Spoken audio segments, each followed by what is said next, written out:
is a moment of the past year on Capitol Hill that caught America's attention. It is arguably this. You vote in favor of something if you believe it's the right thing. If you believe it's the wrong thing, you vote no. We are following a procedure. I will not yield to the gentleman, and the gentleman will observe regular order. The gentleman will observe regular order. Just two passionate New Yorkers going at it over the 9/11 first responders bill. Well, what a difference a few months make. Look who will be sitting together tonight. And now join us together. Democratic Congressman Anthony Weiner, Republican Congressman Peter King. Gentlemen, I don't know. I think you look pretty good together. How are you this morning? We're doing fine, but we still feel the same way now as we did then. There's no love here. We're hard-fighting New Yorkers. We believe what we say. And I think we can show that you can fight hard, go at each other, but at the end of the day, get the job done. What a lot of people forget is that bill passed. To quote you to yourself, you have said this pairing stretches the outer limits of civility. So this is not BFFs. This is really more of a show for the cameras. Tell us a little bit about this in the context of what everyone's talking about. Can a politically divided Congress like this really work together and get something done? I think we can. I think what Anthony and I certainly Anthony can speak for himself, we're showing you can fight hard, you can have honest partisan disagreements, really go at it, but at the end of the day, get the job done. Anthony and I were having a serious argument over how to pass the 9/11 health care bill. We had serious differences. He believes what he said, I believe what I said. But the bottom line is that bill got passed. And a lot of the reason it got passed is we found ways to work together. So I think I'm trying to say we don't need a full civility. We need tough, hard fighting, but two members who believe and realize they have to fight hard for the constituents and find a way to get the job done. And so Anthony and I, we've worked hard to get job done, and probably the next day or two we may be fighting again. But we understand each other, and I never took it personally. I don't think he did. Congressman Weiner, since I quoted Congressman King to him, I'll quote you to you. A lot of people are saying, look, the president can really set a tone tonight. Here's what you told Politico. I don't think he should have this tone that if he rolls on his back, the new Congress is going to rub his belly. A lot of these guys coming to town campaigned against everything this president wants to achieve. So how does that fit into the whole bipartisan working together thing?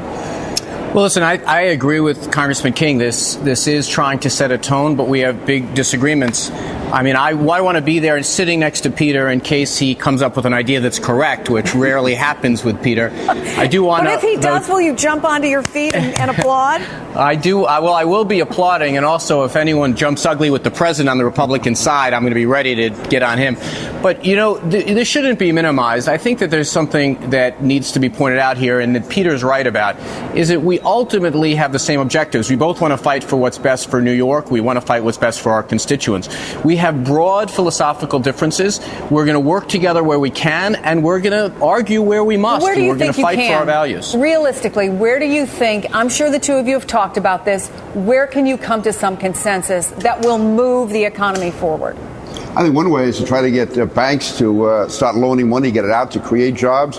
Also, certainly as far as Homeland Security, to make sure that New York gets the Homeland Security funding that it needs. I mean, there's two areas right there I think we can find certainly, common ground to fight together to try and get the job done. And there's also a lot of talk about whether this sitting together is anything more than symbolism tonight. Congressman Weiner, let me ask you about something I was just handed. Apparently, Eric Cantor's chief of staff asked Leader Pelosi's office if she would like to sit next to the majority leader for tonight's State of the Union. Should she say yes? They're actually going out to a candlelight dinner and dancing afterwards, I expect. Look, let's remember something. What the news from the speech is the speech. These other things, I think, will be forgotten. It shouldn't be minimized. And I commend. Peter reached out to me. Obviously, it was his wife's idea because he doesn't get good ideas on his own, as I've already pointed out. But the real important thing is the president is going to stand up, and I think he's going to say tonight, if the Republicans want to privatize Social Security, we're going to fight them. If they want to turn Medicare into a voucher system, like their budget committee chair said he wanted to do, we're going to fight them.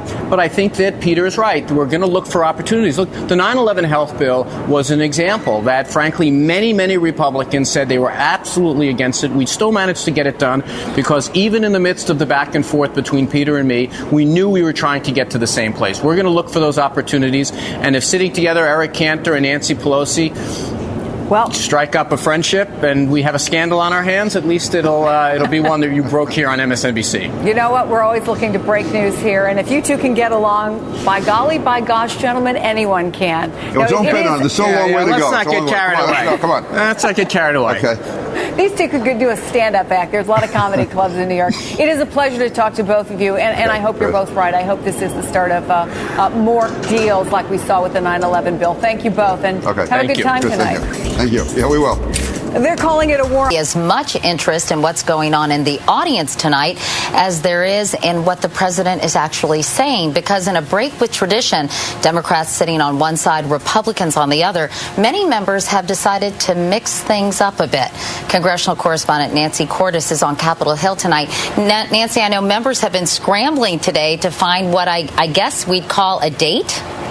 Well, you sure can call it a date, Katie, because that's what all the members are calling it. And according to our running tally on the Senate side alone, more than 2/3 of the senators now have dates from the other side of the aisle. No one, it seems, wants to be left out. Republican Peter King and Democrat Anthony Weiner have been disagreeing for a decade. He is wrong. One of their clashes even went viral. I will not yield to the gentleman, and the gentleman will observe regular order. But tonight, the two New Yorkers are setting aside their differences to sit side by side. So who asked who? Actually, I asked Anthony. I didn't want to, but my wife heard that odd couples were sort of coming together on the House floor. There are other unlikely duos. Democrat Adolphus Towns is sitting with the Republican who took his committee chairmanship when the House changed hands.